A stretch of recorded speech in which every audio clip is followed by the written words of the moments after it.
Dr. Geffner, please take the stand.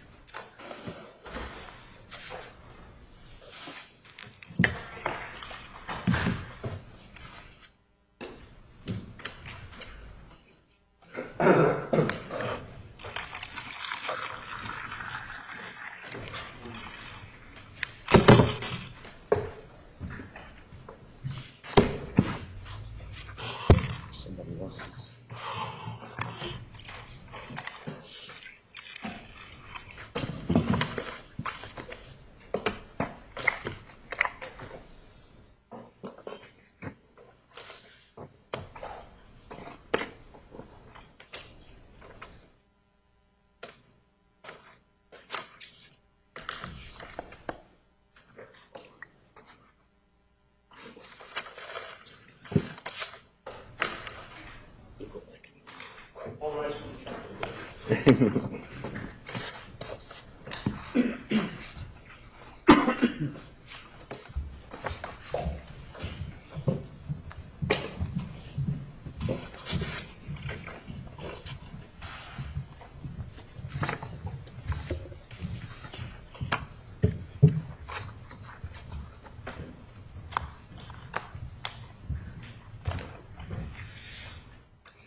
Please be seated. The record will show the presence of the jury, the defendant, and all counsel.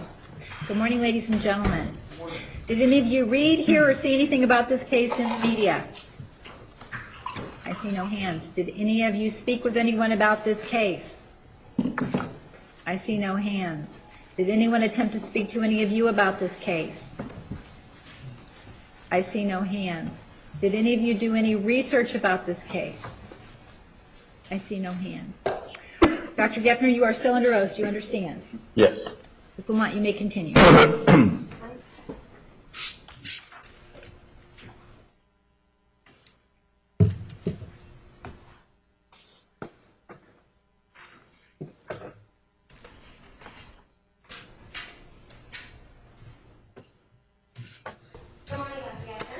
Good morning.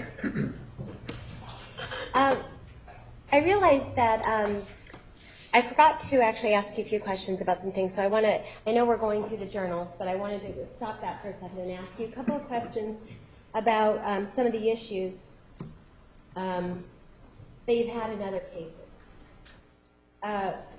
You told us before that you've testified in about how many different states? Over 40 over the last 30 years or so. Okay. And I know earlier we did discuss talking about a judge who called you a hired gun, right? Yes. And how that judge was retired then right after that case. Yes.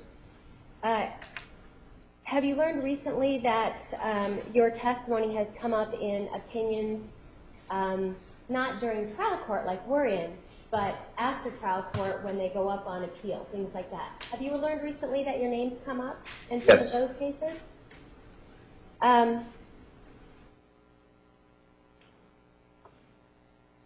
How'd you learn that?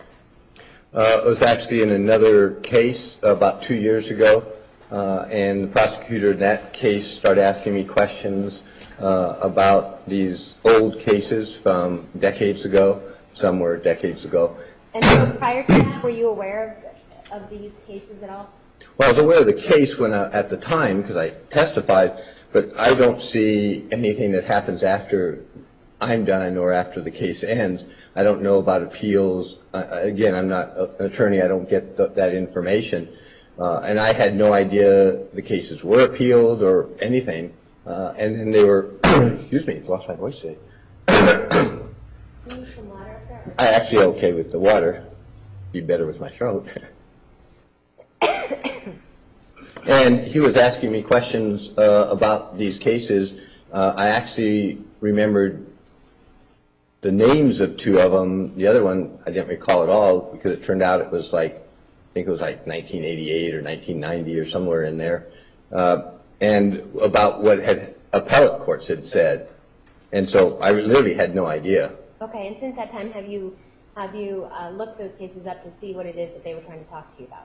I didn't. Actually, the other attorney, because I don't have access to the law issues or the sites, the other attorney did and printed them out to actually give me a copy of at least some of the things, which some I don't understand because it's legal, and then actually asked me the questions about what had happened in the appellate court that they had ruled on related to my testimony and whether or not the appellate courts had made any comments about my expertise or my credentials.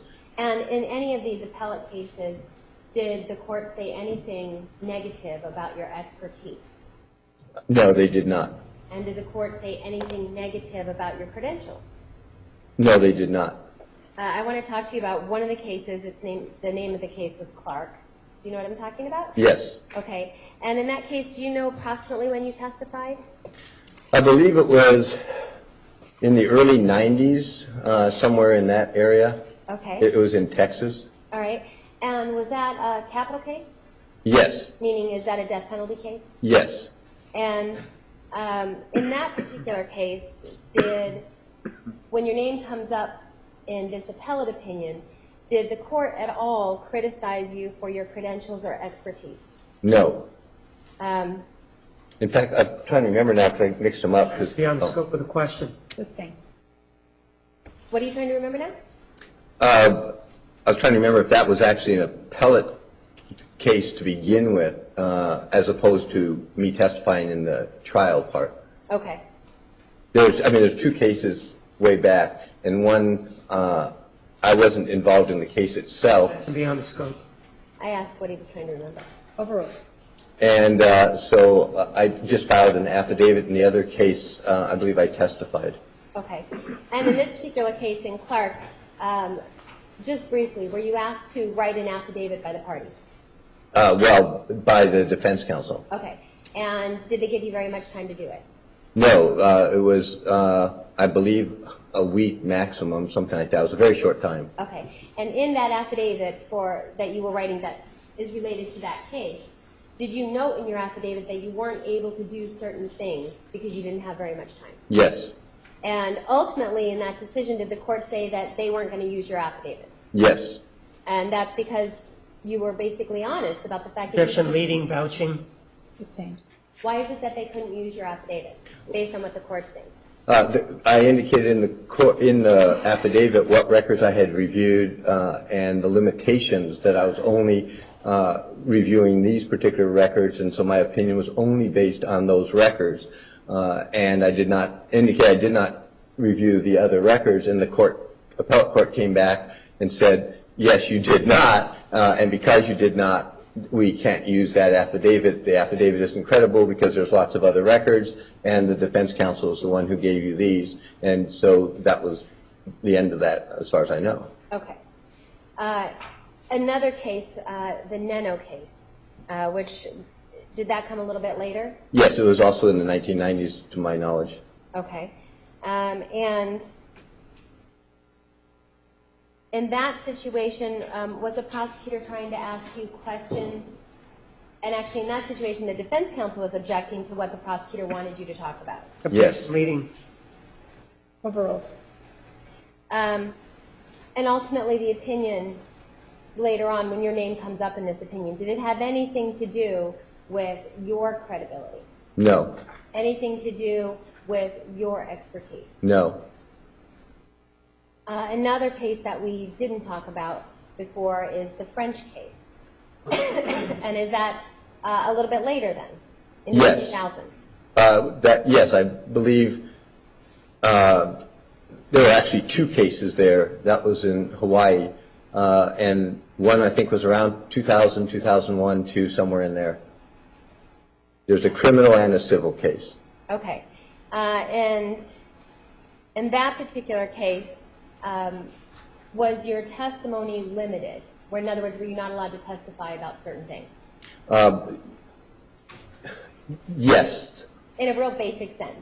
Yes, there was particular questions that I can't remember which attorney was asking, and I think it was objected to, and the judge agreed that I could spend a whole day or two testifying, and then there was a particular question about, and I believe it was a child sexual abuse case, and whether I believed the child had been sexually abused by, I believe, the father, and that there was an objection, And the judge said, no, that's really up to the jury. You can't answer that, but you can answer all the other questions. And I did. I testified for almost 2 days. Okay, and so when you weren't allowed to answer that question, based on the opinion and based on what you understand happened in that case, did they have anything to do with because you didn't know what you were talking about?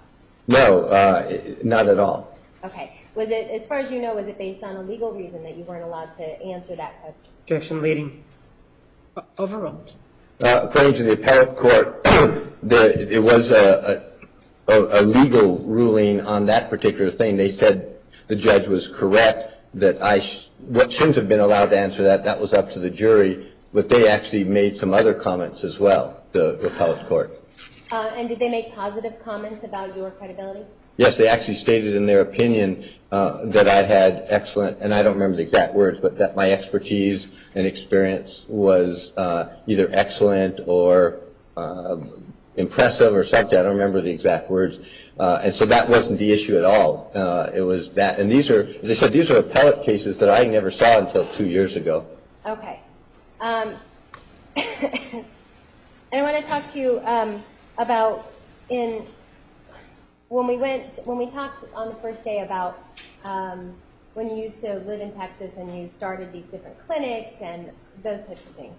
Was there ever a time when the counseling clinic, let's say you were the director of a clinic that did counseling, is that right? Yes. Okay. Well, among other things, it was a full-service mental health clinic, outpatient, but that was private. That wasn't public. That wasn't nonprofit. That was just a business, essentially. It was a mental health clinic.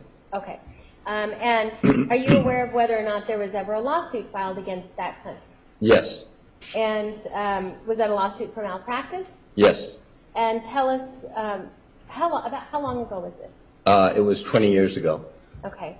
And can you tell us, was your name listed in the lawsuit? Yes. And were there anybody else listed in the lawsuit? Oh, yes. Tell us about that. It was two parents in a child sexual abuse case who sued the state of Texas.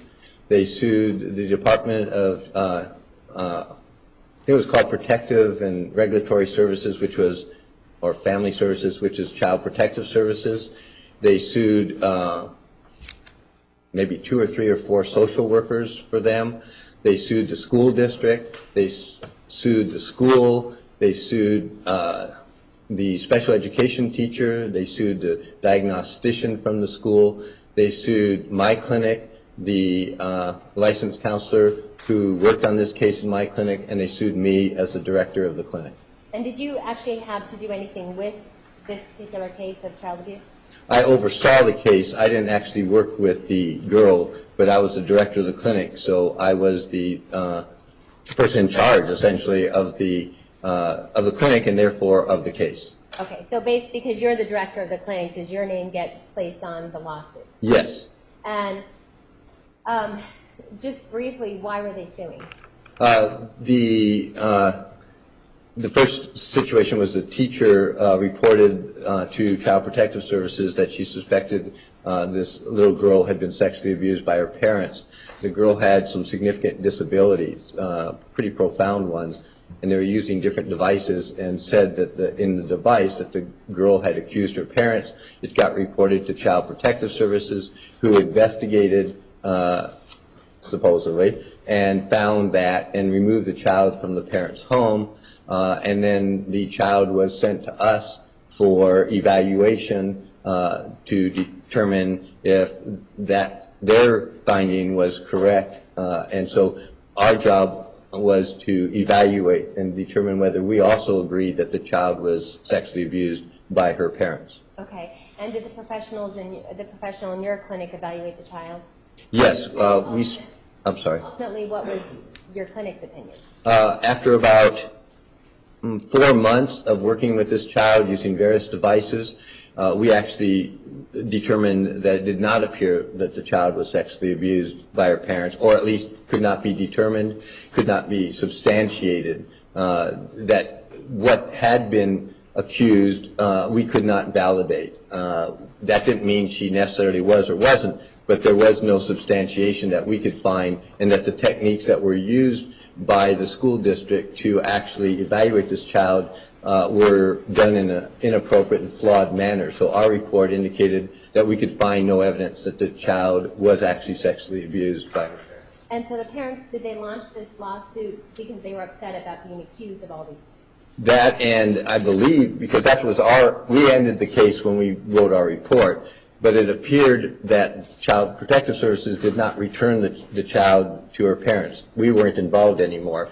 And it was at that time, I think, the parents sued all those different agencies and entities to get their child back, and also because of the removal and the whole process.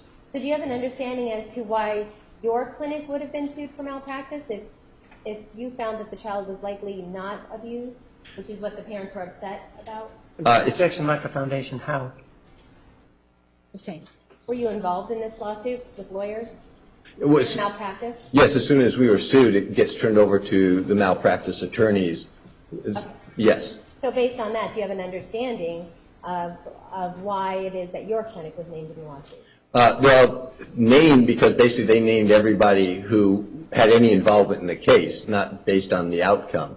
And then specifically, and I can't remember the exact things because it was 20 years ago, but basically they were also accusing us of abusing or harassing the child because of the language that was used in our techniques to try to substantiate what the child supposedly said. It might be helpful if I can just explain what that means. Okay. The child had typed out very strong words like my mother effed me, but spelled it out on this machine and all these other things. And in our interviews over a few months, we could not see that the child had any understanding of what that even meant. And so we couldn't figure out either way. Finally, we said the only way to really do that is to see if we can go in the reverse direction. In other words, if we typed that out, would she know what it meant? And so we did. The therapist did. And the child had no understanding. I mean, it was gibberish. And after doing that a few times, it became clear to us that the child, if it meant nothing, the words wouldn't have hurt her. In other words, she wouldn't know what it means. It's like Greek. I'm picking on Greek. But in any case, and she wouldn't have had any understanding of what it was. And if she did, and she actually typed that, meaning what CPS and others thought, then she would respond in something appropriate. Well, she didn't. Even after doing that, I think 2 or 3 times, it was really clear this had no meaning, and it appeared to be the way the interpreter, the facilitator, had done it, and likely subconsciously or whatever manipulated her hands. And so that's why we came to the conclusion. But because in the records we explained how we did this, then it got in the complaint that we were somehow sexually harassing her or abusing her because of the language that was used. Okay. And that, again, that you actually personally had nothing to do with it? Other than supervising, that's correct. Okay. And in your time as the president of the Family Violence and Sexual Assault Institute. Did you want to know the outcome of that or not? I didn't hear. The outcome of the lawsuit? Yes. Okay, sure, tell us. Oh. So all those other entities settled for the maximum allowed. Texas, like many states, has maximum caps, like $1 million or something. So all those settled, and we would not, because it accused us of all these things. And so our malpractice attorneys basically said, if they remove all those accusations and there's no charges and it gets dismissed, would you settle? And they said, you really need to, because it was like $50,000 and it would have cost them $300,000. And I just moved to California. And I said, well, as long as they take all that out and we don't say we did any of those things and we don't agree to that, then do what you need to. And they did. They settled it. All the language was removed. We didn't agree to that we did anything wrong. They didn't say that we did anything wrong, and it settled for something like $50,000. And the ethics board investigated it in over about a year and a half because it was filed as an ethics complaint, and they came back with no reprimand, said they found no ethical violations in what we had done. Okay, all right, thank you. And I want to talk to you about one more thing is,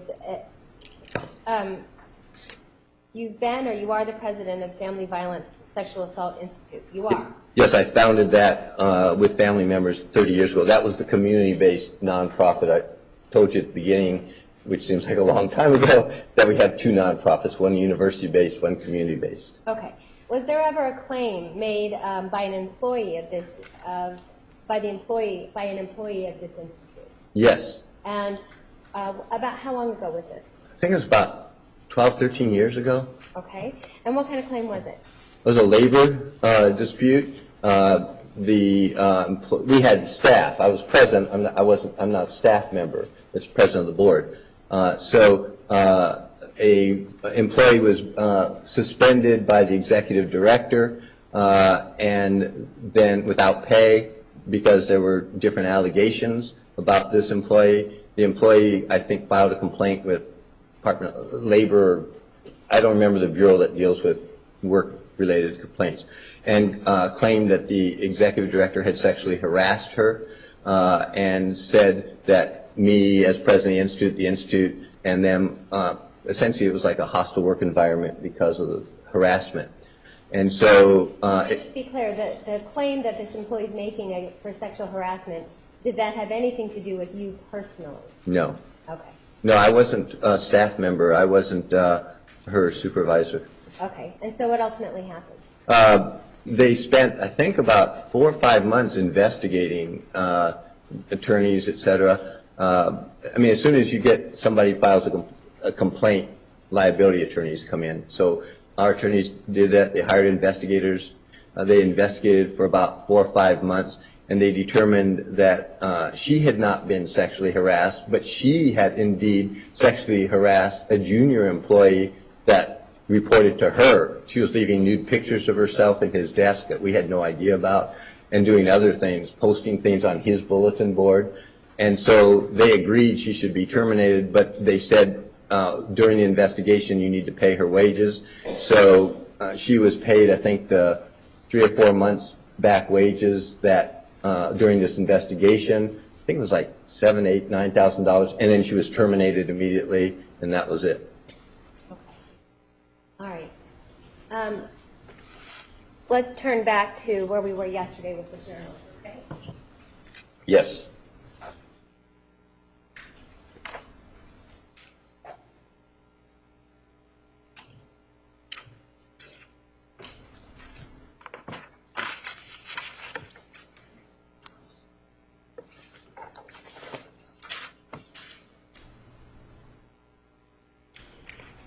Okay, so I'm showing you Exhibit 791.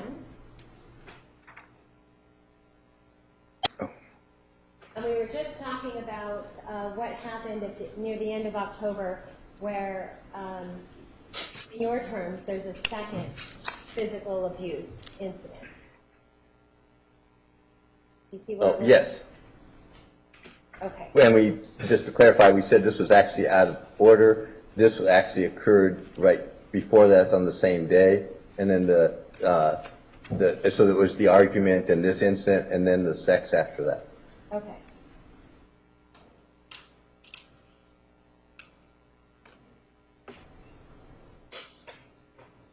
All right. And we were talking about the journal entry from November 1st. And again, this is Exhibit 242.001.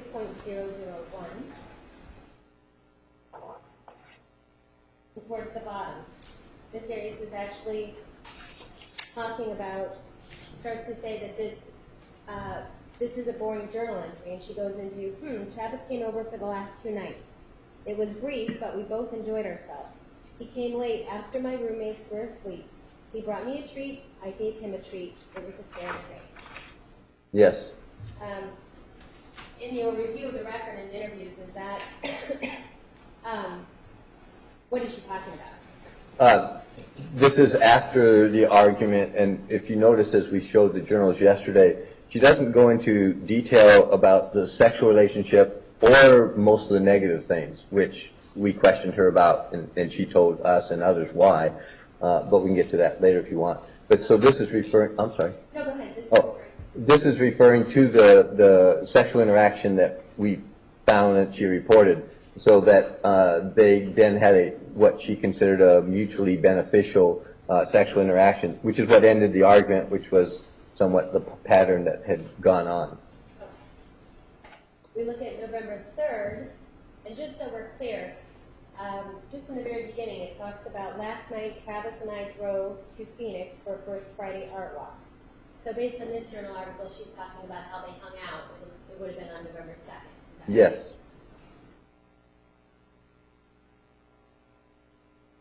And to be clear, we're going through some of the journal entries, not all of them, right?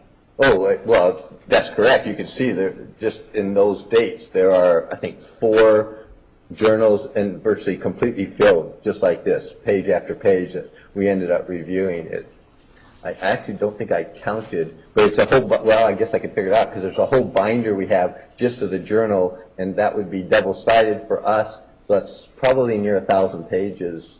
It's a lot. I didn't actually count how many there were. Okay.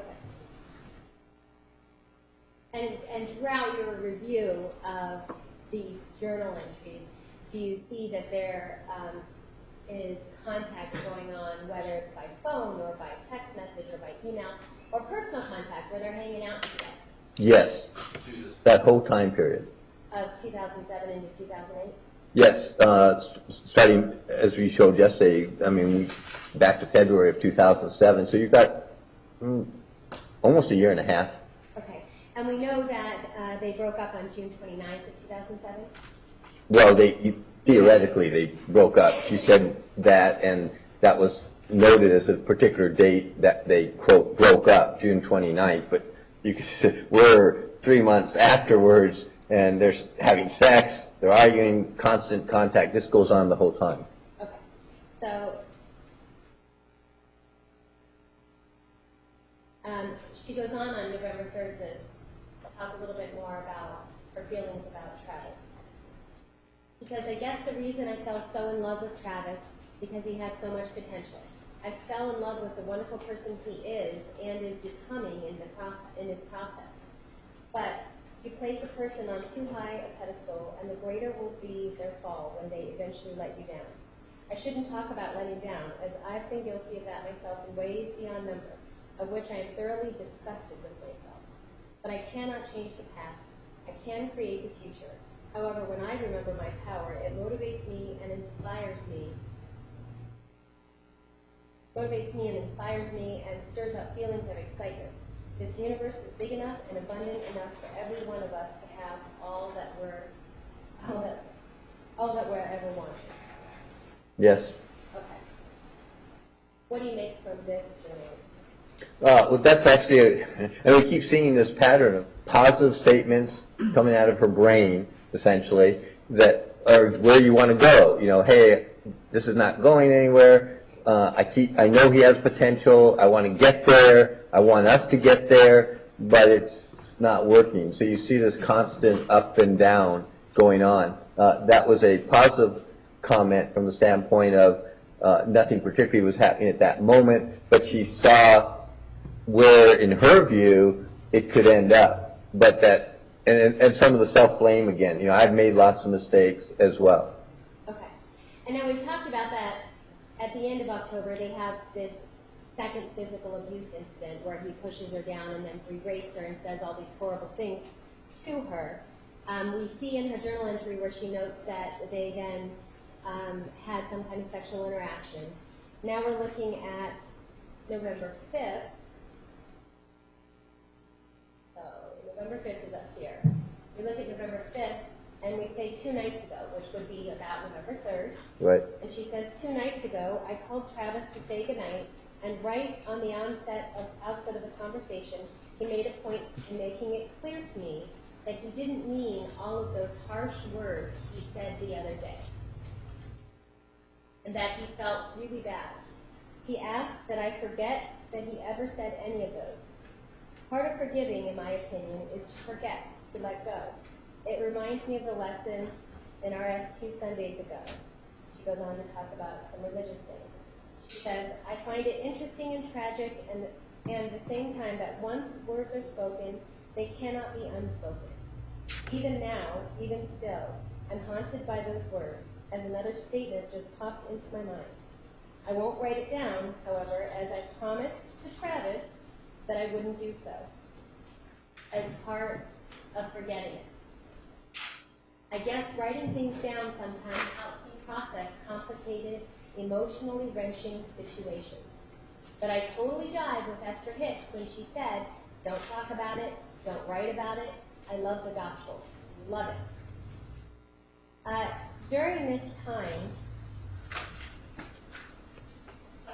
was Jodi involved with something called, and she puts it in her journal, we've seen LOA. Yes. What is that? I think it's a book or something that called Law of Attraction. There's some lack of foundation, I think. Probably knows. Sustained. Based on your review of the records and your interviews and everything that you've learned with regard to this case, are you aware of what the law of attraction, the basic tenets of it mean? Yes. Objection specifically what he reviewed. Overruled. You may answer. Yes. Both she and Travis had this exchange about the law of attraction that sort of set up a philosophy where you don't talk about or think about things in the negative, because then that would create negativity. So you only are supposed to talk about and focus on positive things. That's what this law of attraction was about, LOA. And so part of that was you don't write it down because that brings back the negativity. And as you saw in one of the journal entries yesterday, she had actually, before this, written down some of the things that actually happened in one entry and some of the words that were used. And it was clear she either showed it to Travis or he somehow got it. I don't know the details. But in any case, he saw that and he said that, according to her, that no, remember the law, you don't write that, this is negative. Nothing should be in your journal, it's negative. And literally ripped out that part of the book, and you saw the ripped page yesterday. And so that's what this is referring to, is we don't write any of those things down. And in fact, in the journal, everything you've seen and when we went through, there really isn't. I mean, this is as close as you get to negative things, is the apology for it after the fact, or the words mean things without ever explicitly explaining them. And so that's following this idea of you don't ever do anything or say anything negative or write it down. And you can see right there, it's coming into her mind, it's popping up. She really was hurt pretty significantly emotionally by what he said about her and her family, her weak spots. And it keeps coming back, but she's not going to write it down. And then you see that right there. And the other reason why she's not writing it down, one, she talks about this person, Esther Hicks. Don't talk about it, don't write about it. The other thing is we specifically see where she says that she has promised Travis that she wouldn't write these things down. Yes. Does that have anything to do with control? Yes. And power and control like we've talked about? Yes. In what way? Because again, it's a form of manipulation. It almost like gives me permission. I can do that, but you don't have the right to then deal with it. We have to forget it. It's a general principle, it's not a bad idea psychologically not to just focus on negative all the time. I mean, that could be depressing. But to say, if bad things are happening, we're not supposed to process it, then that just keeps getting built up. So that's not healthy. So anything can be taken to the extreme. And this is an example of that. So, because a lot of pretty strong things are happening verbally. We talk about the physical incident, but we're not allowed to really talk about it, or at least not write about it and not process it. Okay. And this continues on November 6th. She starts to say, going back one more time to the topic on the previous page, I just have to get this out. Something else popped into my mind. Travis haughtily claimed that if he popped the question, I'd say yes in a second. He's deranged if he thinks that's true. I'd like to set that record straight. He's wonderful in many ways, but for me to accept him as my husband, some major courting would have to prelude an acceptance to a marriage proposal. My spouse and I will be united in the gospel of Jesus Christ. Our marriage will be strong and eternal because the foundation will be rock solid, found on earth and in heaven. But that's not to say I hadn't once dreamed of it, sealed in the temple, traveling the world, raising a family, creating a gospel-centered home, a castle, a sanctuary, a place that is a safe haven from the less than righteous influences of the outside world. But it is futile to continually mourn the dissolution of what had the potential to be one of the greatest things eternity ever produced. I've just yet to meet him. So, what do you make of the fact that Mr. Alexander is saying things to her like, if I popped the question, you would marry me? What does that do? Well, this is a really good example, especially when you put it in context of what we started seeing as this cycle, this power and control, this manipulation. Yells at her, calls her all sorts of names, puts her family down, gets physical, and then they have sex. Then comes back, and this email and the others are all within about a week.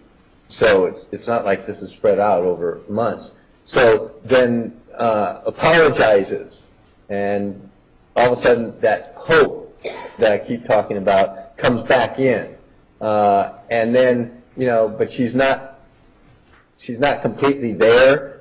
I mean, she realizes it, but then that potential's there. So it's a little bit in the ambivalent stage. Do you see a little bit of hope in that?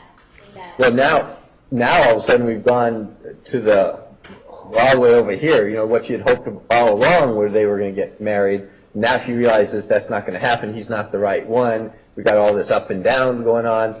But then out of the blue, he's talking about, well, maybe we can get married. It's like, what? It misstates what the article says. Approach, please.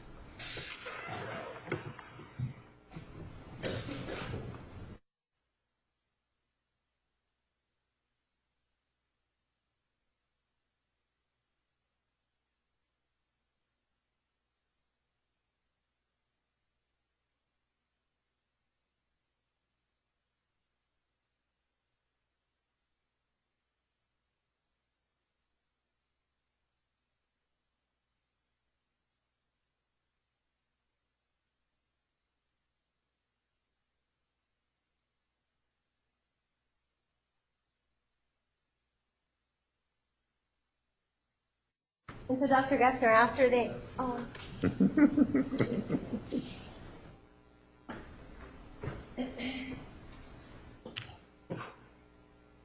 so Dr. Geffner,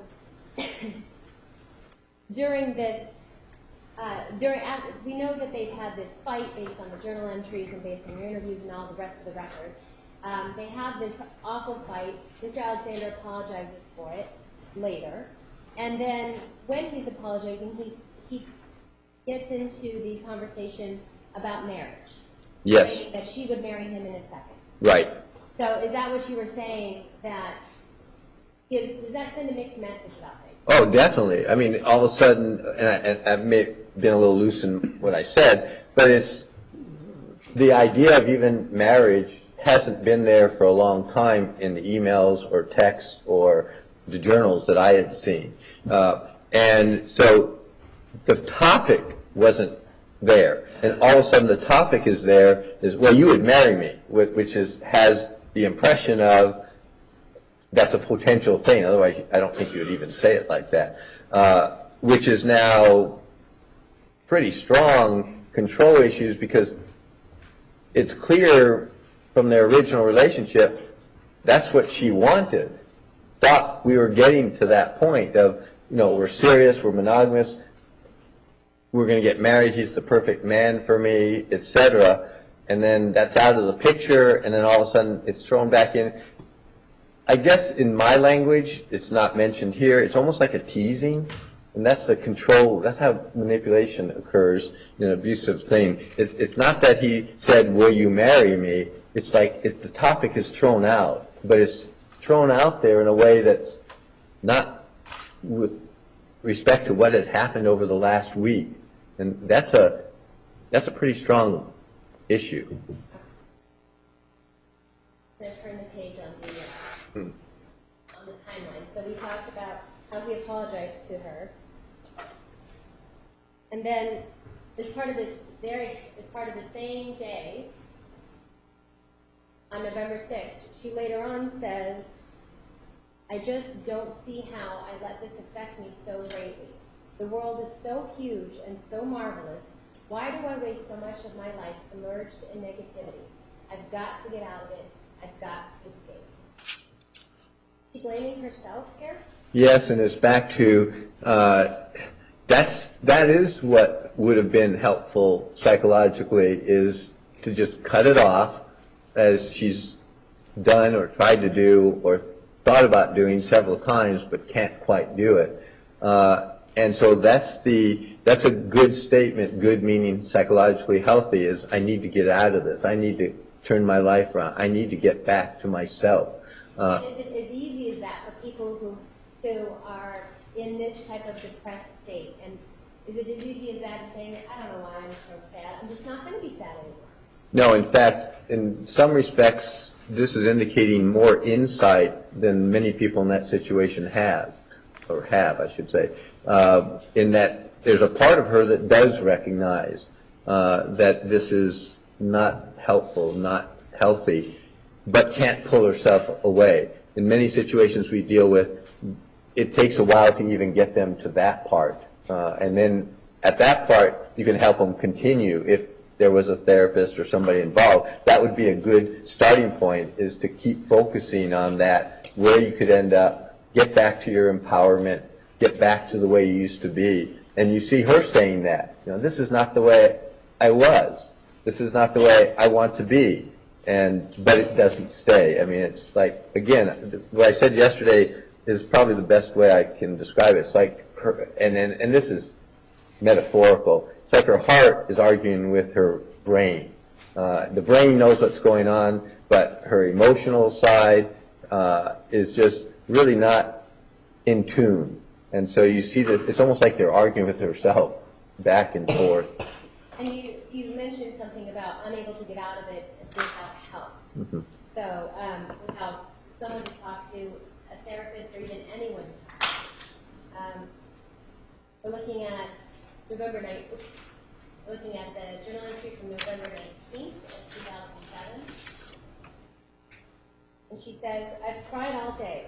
I just got off the phone with Travis, and he's very worried about his grandmother. She's ill and very frail.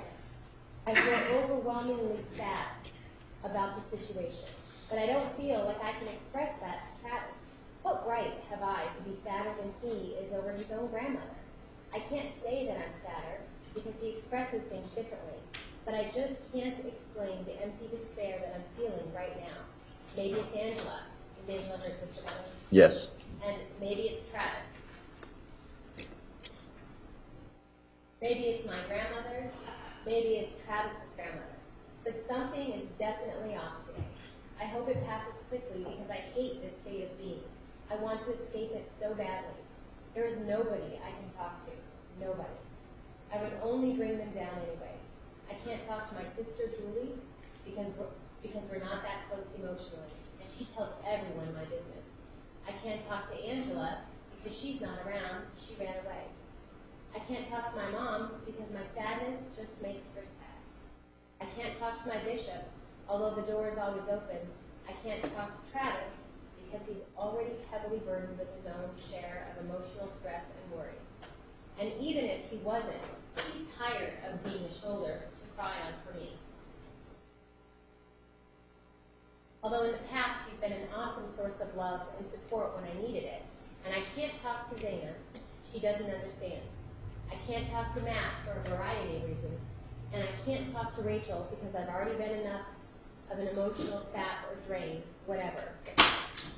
I wish to God more than anything that I can turn back the clock, that I can only move forward. And then she starts going into this positive talk. I am a powerful creator. I must wield my power carefully and always be vigilant and careful with what I am creating. So, and let's just go into it. Before we discuss that, let's just add on to that the November 21st. and she says, boy, Daryl was right when he said one thing you can count on is change. And I was right. Every time I said the LOA, law of attraction, is infallible. For that, as stated above, I have to be very careful. Sometimes I still don't get it all, and other times it's crystal clear. Whoa. It just got crystal clear again when I wrote that. So that's November 21st, and she's talking about how things can change. And just on November 19th, we're talking about how she's in despair and has completely nobody to talk to. When you see a journal entry like that where she has nobody to talk to, does that mean anything to you specifically? Yes, that's when you get into more dangerous situations that I mentioned either yesterday or the day before with isolation. Doctor, I'm showing you Exhibit 772. This is the power and control wheel we discussed yesterday regarding domestic abuse. Is that right? Yes. Okay. So tell us about isolation. Well, and the things we've just been talking about for the last 15 minutes or so with those examples are these two that are, one is that there's no one she can talk to. She's been put in a position both because of her own family relationships and what's gone on for the last almost a year now, but several months with Travis, that she's isolated. She can't go to the church. She can't go to the friends she has that are mutual. She can't go back to family because they're pretty dysfunctional. So all of a sudden she's all by herself. And we have all this emotional abuse going on as well. The name calling and the things we just talked about. So both these things are really dysfunctional. The other part of what we just read that you probably saw is what we've been talking about over the last couple of days too, which is that rapid mood shift. It's like she gets down into this deep depression and it sets off a whole series of her own defense mechanisms. And Dr. Geffner, before you go there, okay. let me just finish the November Oh, okay, 20th. yes. Well, just because you just mentioned it, the November 21st, we go on to the next page, and it says, talk about the clearing of the clouds. I feel like a freaking wizard right now. And I owe it all to my loving Father in heaven. I should probably give my mother in heaven a good chunk of credit too. Okay, so you were talking about the rapid shift. Go ahead. Yes, but there's actually, can you go back to that a second? Because there's two things there. One is, it's like what happens in those situations with her that we've learned with our evaluation and interview is the dissociation kicks in. She gets to such a level of despair that that's getting almost dangerous, the depression level, and so her defense mechanisms kick in and it gets blocked out. It gets detached. So the emotion, and that's the best example I've seen of writing what it's hard for her to explain when you are interviewing her. It just shifts, and she jumps up, and that's what all of the other people we talked about, Matt and Angela and Carl, all when they were talking about either mood shifts or bipolar, is this shift, and you see it right there happening almost immediately. But the other thing I wanted to point out, which is not an unusual situation, is the sentence after that, right there. This is a lot of energy. I mean, this is not something that even people who do it, and it's not necessarily a conscious process, it's not an easy thing to do. It takes an inordinate amount of psychological energy when people are going through any type of trauma, and not just her. And so it could show up in a lot of different ways. And way back, if you remember, on Monday or Tuesday, I don't remember which day, but we talked about how it could affect the body, and you get physiological symptoms. Well, this is an example that she has no idea of.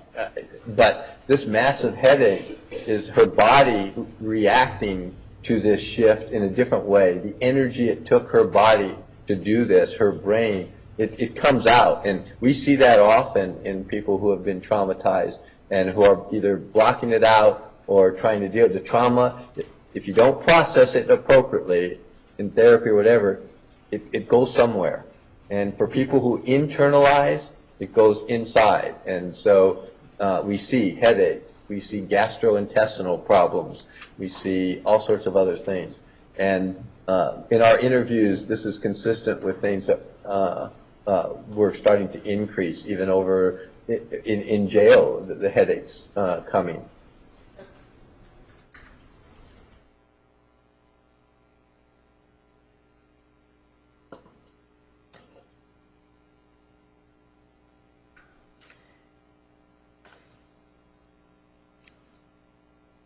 All right, so then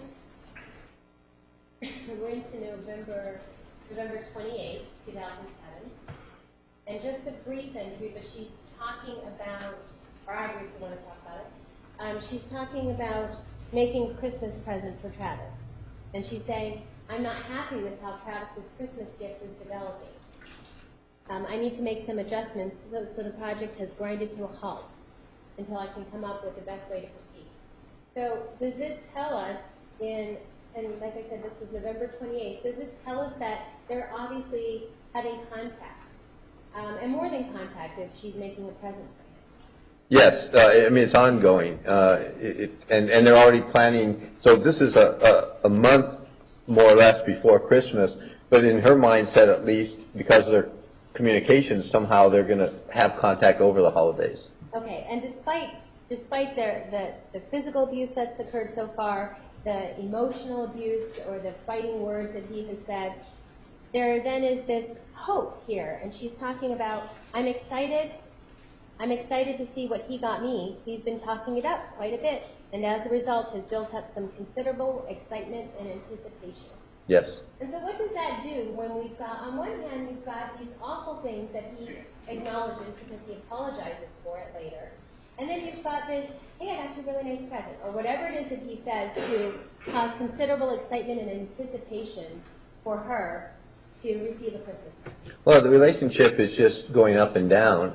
It looks like it's a friendship, and that's where everything is supposedly going. You know, hey, we're friends, we can talk, we had this really close bond.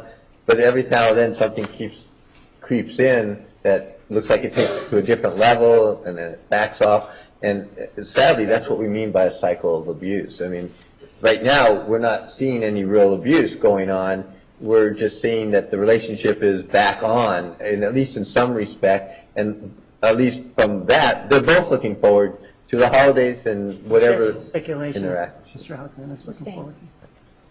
All right, well, based on the journal entry, Right. does it appear that Mr. Alexander is getting a present for Jodi?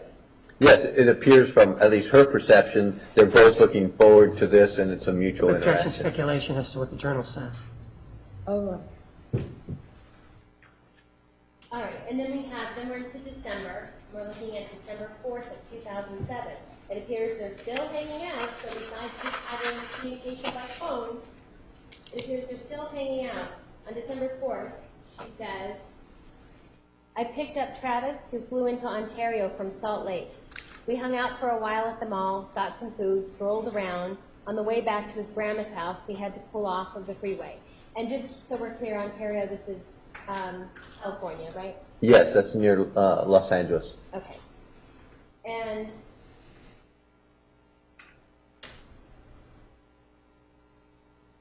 we hung out, strolled around. On the way back to his grandma's house, we had to pull off of the freeway. I picked a great exit because there was an empty parking lot. Then I dropped him off at his grandma's house. She goes on to say, I killed some time until she went to sleep, and then went back and cuddled with Travis for the night, among other things. I left at 4:45 in the morning and drove to Anaheim. So it appears from this journal entry, does she have any interaction, at least on this particular day, with Travis's grandmother? With the grandmother? Yes, I mean, it Oh, looks like yes. she drops him off, and then she leaves, and then she only comes back after grandma's asleep. It doesn't appear that she actually had contact with the grandmother. Okay. And then it says that she leaves early in the morning, is that right? Yes. And based on your interviews and review of the record, is that something that you noted this about how the relationship was, as far as how he treated her in public versus acknowledging her in public versus in private? According to her, according to the records. Well, according to the records, all of it. Yes. There's a big difference in what was happening to outside people versus, as you see in the journals and their interaction according to her in the records. So there's texts, emails, and journal entries that are consistent. They're having major contact. It's gotten a little bit physical again. You can see pulled off the exit, and then I came back after grandmother's asleep, cuddled all night, but left. So the private thing is they're in a pretty close relationship that's going up and down. Sex has occurred at different times here, along with other things. But that's theirs. Now, when you continue to look at the records and everything, outside people have no idea of this, basically. Some of her friends do because she's talked a little bit to Matt, according to the records and interviews. But in general, grandmother has no idea they're together. And he's actually in text messages in that time period telling other people very bad things about Jodi, that she's done these things, that she won't leave him alone. Objection. Relevance. Approach.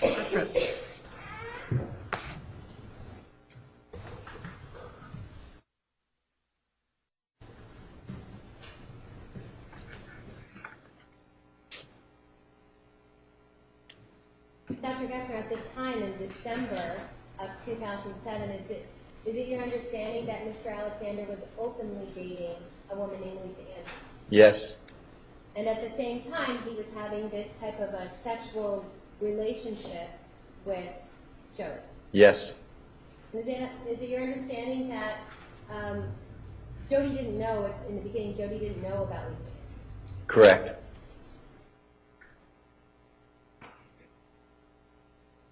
All right, we're looking at the journal entries from Friday, December 7th, 2007.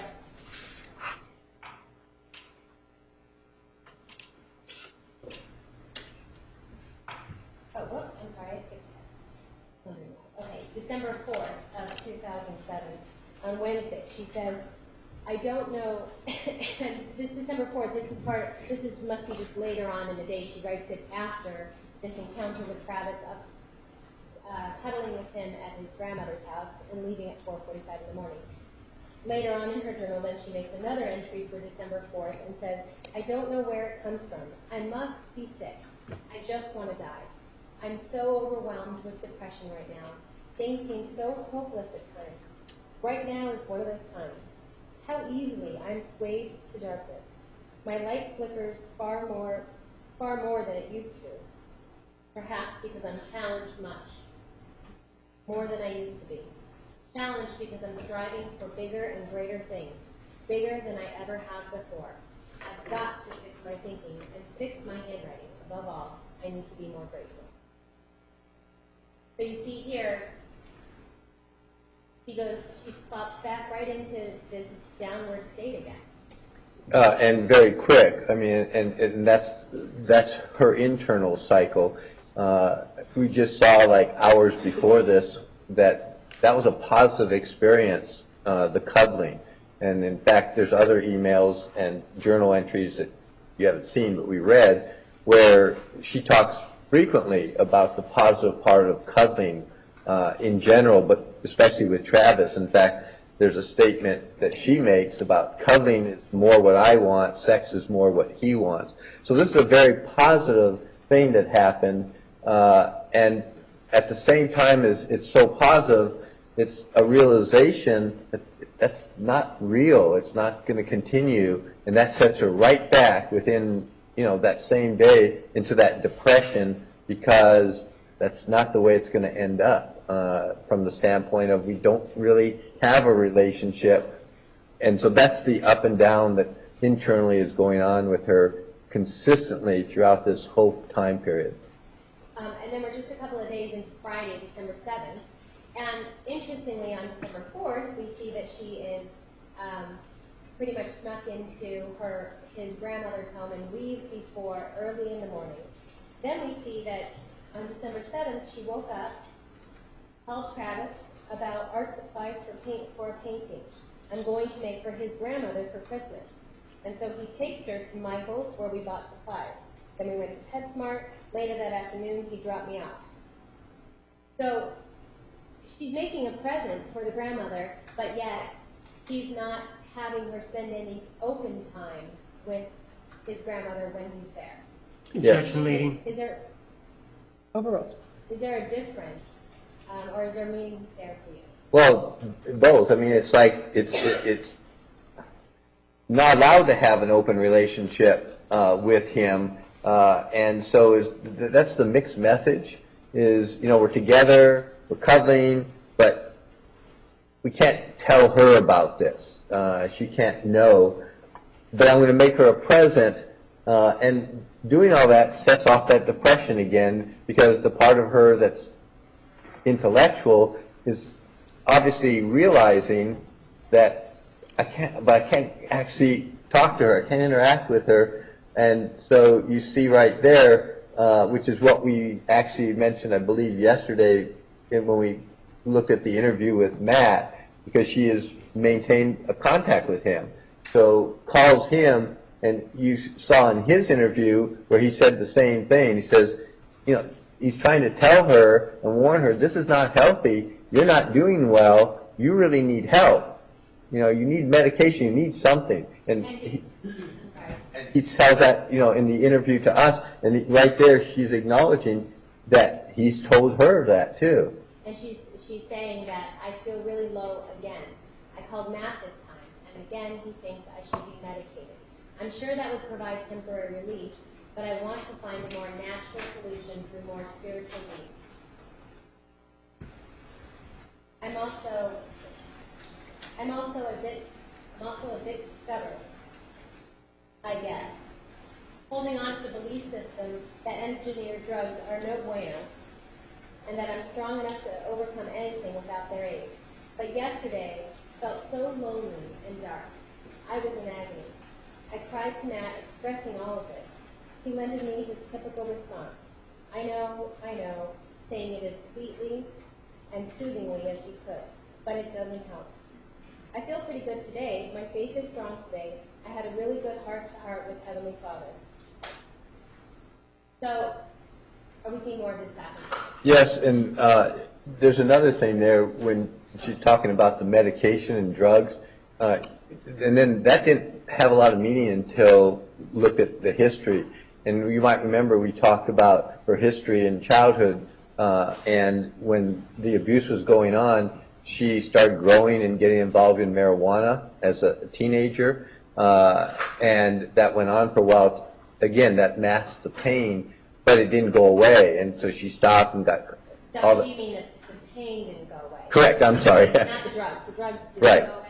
Well, and she stopped using them too, but that's the issue, is that, you know, that's going back to saying, you know, in some cases I already tried medication, didn't solve the problem. I mean, then she had Bobby. Objection, speculation. Sustained. Generally We're speaking, going to take a 10-minute recess. 10-minute recess. Ladies and gentlemen, please remember the admonition.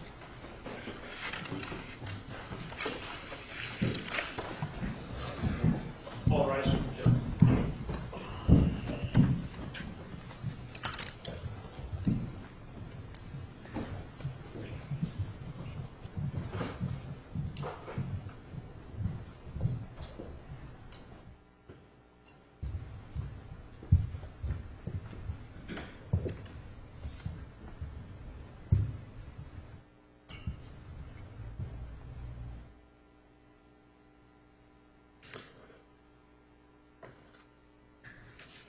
Please step down. Thank you.